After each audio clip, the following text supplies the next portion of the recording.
So even though December is crazy, there's so much going on in December, I managed to almost do what my reading goals were. Almost. Now, I did not finish two books, but I did read some of those two books and I made the decision not to finish. And I'll get into those when we get there. But I wanted to talk to you about the books that I did finish. The first one is Bunny by Mona Awad. And this book I have a really hard time summarizing. You might have viewed my previous video where I had started talking about this book, and I was stumbling over my words and I was having a really hard time summarizing this book.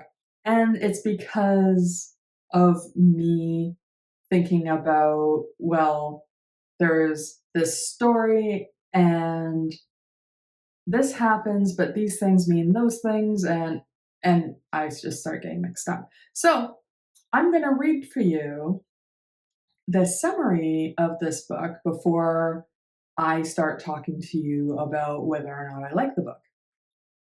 So I'm just going to read this from my notes. So I'm going to look off screen here. Samantha Heather Mackey couldn't be more of an outsider in her small, highly selective MFA program at New England Warren University.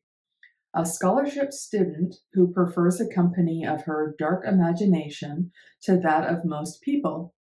She is utterly repelled by the rest of her fiction writing cohort, a clique of unbearably tweed rich girls who call each other Bunny and seem to move and speak as one. But everything changes when Samantha receives an invitation to the Bunny's fabled smut salon and finds herself inexplicably drawn to their front door, ditching her only friend Ava in the process.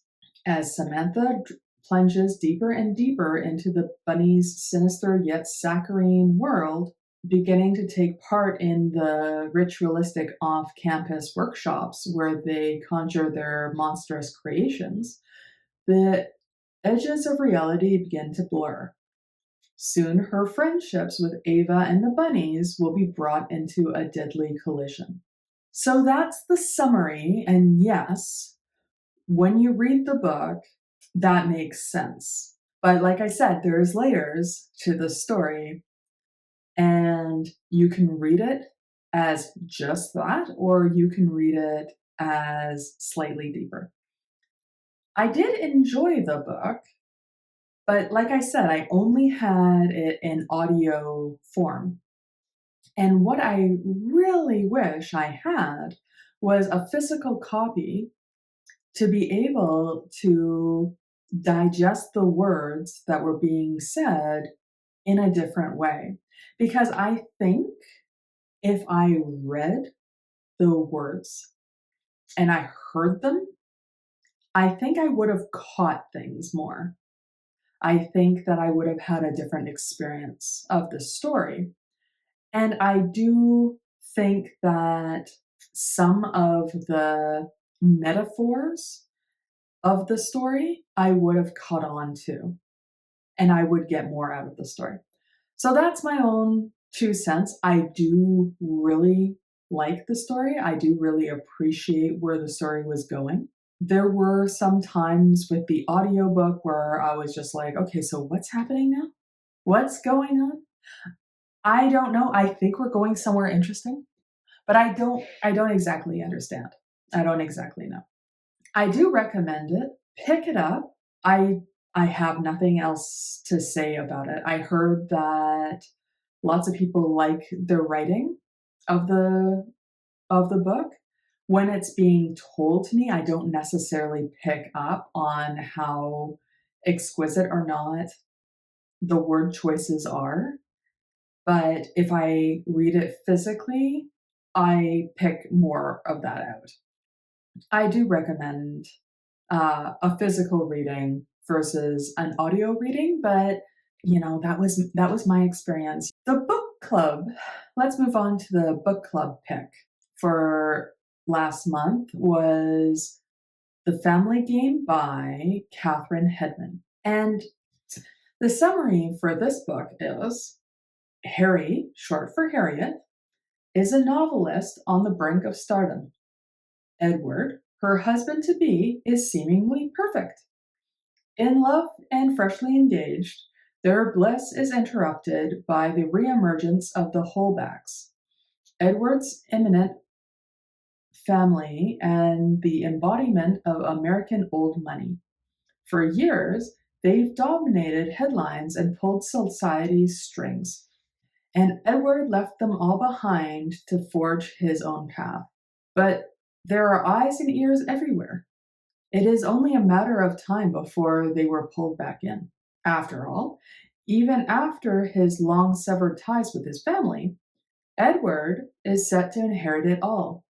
Harriet is drawn to the glamour and sophistication of the Holbachs, who seem to welcome her with open arms. But everything changes when she meets Robert, inescapably magnetic head of the family. At their first meeting, Robert slips Harry a cassette tape, revealing a shocking confession which sets the inevitable game in motion.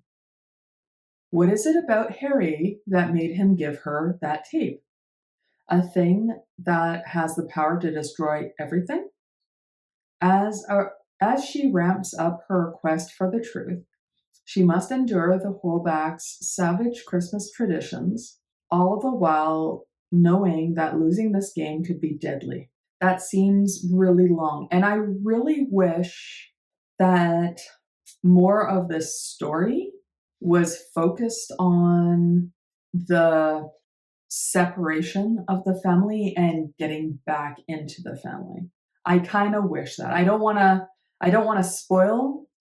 I didn't like this book so much. I mean, it was fine, but what I really like in my books is the who done it whatever, and it's drawn out the way it's drawn out.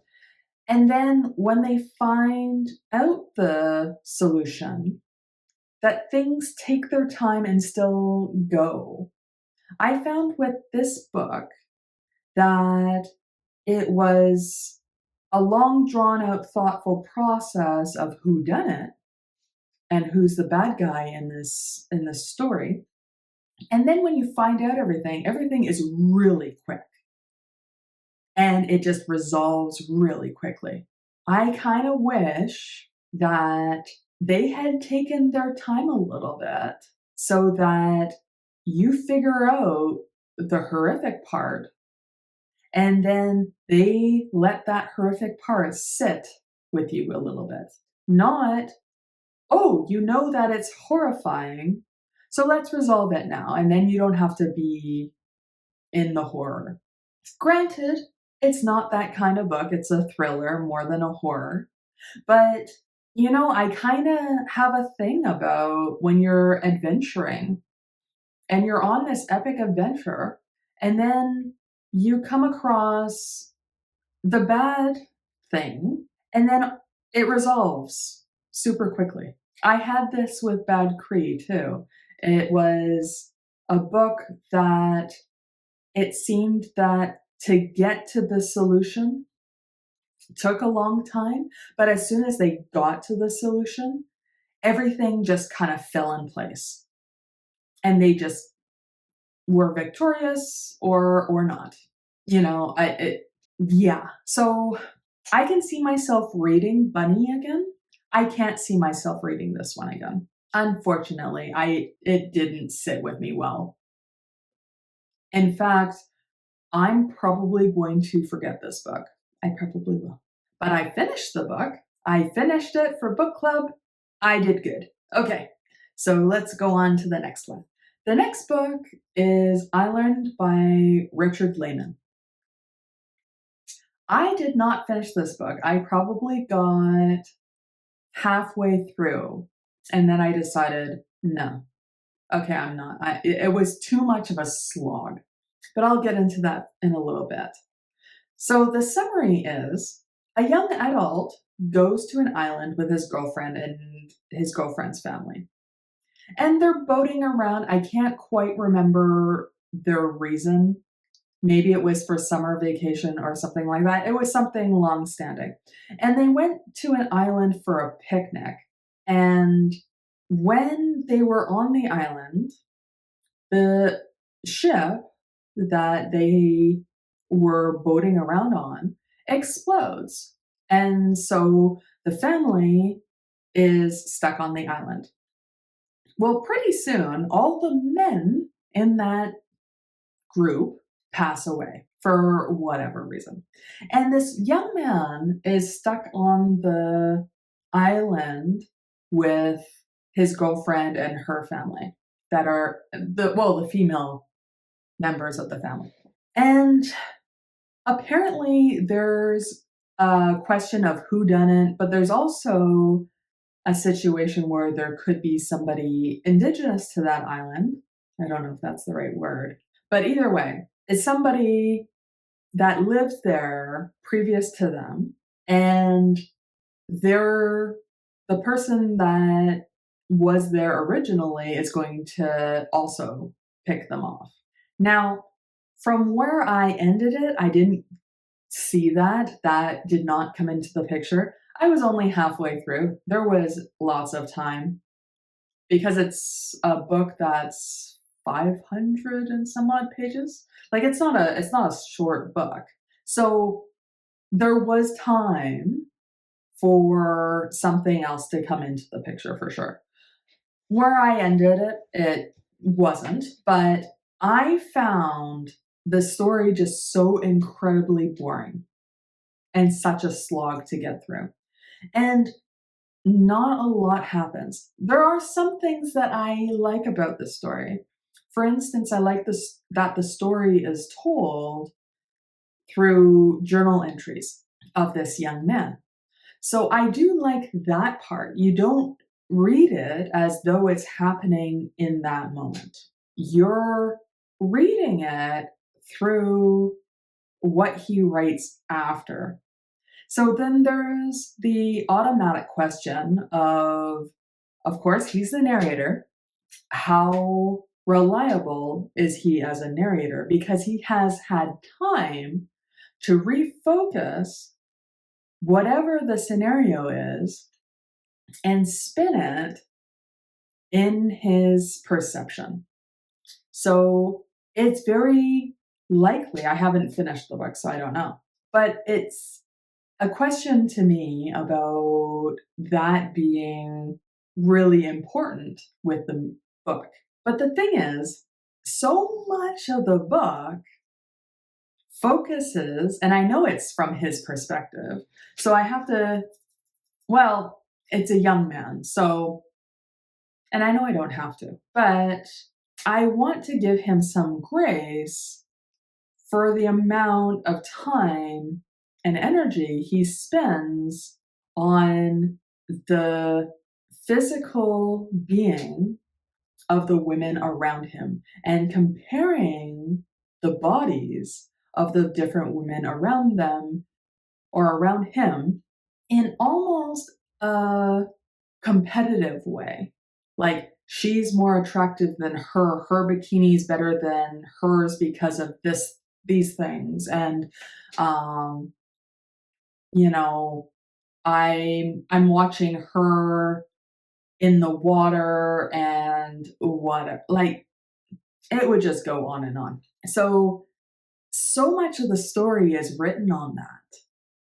So much of the story is the narrator talking about how his girlfriend's not as attractive as his mother, or not his mother, but her mother, and stuff like that. It very bizarre. And I'm fine with that to a degree if the story is really good.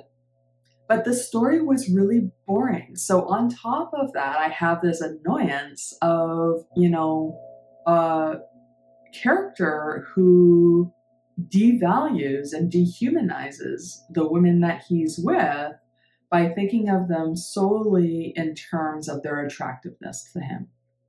And I don't want to say solely necessarily. I think that was unfair of me to say. He seems like a fairly good person. But yeah, I very much question the value he places on women. At least until I left the story. Maybe he has a whole arc or whatever. I was just not going to force myself through another 250 pages of slog. To me, whatever the story was didn't have to be over 500 pages. Like at the 250 page mark, I think a lot more could have happened and a lot less of focus being on the physical nature of the women that this person's with. Anyway, that's my idea there. The last book of the month, which again I didn't finish, but I did start, was the Valancourt book of Victorian Christmas ghost stories. And it's by several different authors. So the summary of this book, and I'm going to read this off my notes. During the Victoria era, it became traditional for publishers and newspapers and magazines to print ghost stories during the Christmas season for chilling winter reading by the fireside or candlelight. Now, for the first time, 13 of these tales are collected here, including a wide range of stories from a diverse group of authors, some well-known, other anonymous or forgotten. Readers whose only previous experience with Victorian Christmas ghost stories has been the Charles Dickens A Christmas Carol will be surprised and delighted at the astonishing variety of ghostly tales in this volume. So I read 2 of the stories, and I will tell you my problem with this. Good job for people at that time if they were able to read this aloud to their families in front of a fire. I found this incredibly hard to read, but then it was in the Victorian era, so English was slightly different, was, formatted differently. And yeah, like, good job. There's a lot of people that probably didn't have the ability to read these stories. Not to say that anybody was dumb by any means, but I'm thinking that the way the stories were not written in a very informal way. There seems to be quite a formality with the language and with the drafting and using wording that might not have been common usage.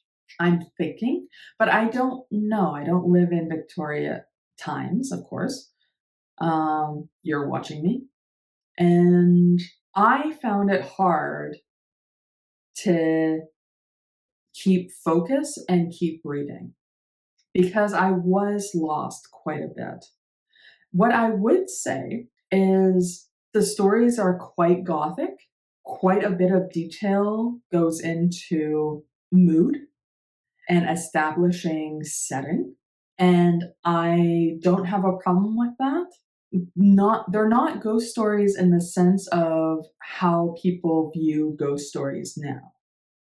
At least the 2 that I read, they don't go much into the actual horrifying situation as a story would now. A story might flip it a little bit so that less emphasis goes on the setting and more emphasis goes on the action. That's spooky. I would say that next year I might read another couple. I don't think that I'll ever be able to just sit down and read this book in like story after story after story. I think that I will struggle to get through a story or 2 and then have to put it away and then pick it up. So I don't think that it's not worthy of being read. I think that it's awesome to read something historical that people used to use in their own traditions in Victorian times, to read ghost stories to their families around the campfire. Well, not campfire, but you know what I mean, the fireplace and stuff like that. I love that idea. And in fact, I would kind of like to do that. That seems like a really grand thing. But I think that I would stumble over my words. It would not be a good reading experience for me or the person that was listening to me, for sure. So, with that, that's what I think. I think pick it up. It's a gorgeous cover. It's a really neat look at the kinds of things that people were interested in and how language was and how they communicated and so on and so forth at that time. So I definitely think it's worth it for that. So there you have it. There's my 4 stories that I was hoping that I'd get through for the month. I got through the 2, and the 2 I started but did not finish. So coming up, I will have another video for you about what's coming up in January. I have some ambitious reading plans for me in January, but then again, I'm going to be traveling as well. So no book club pick for this month. It's going to be purely stuff from my own shelves that I'm going to be reading. So stay tuned for that. And yeah, I'm gonna close, but I hope that you're having the best time in the situation that you find yourself in today. And I will talk to you later.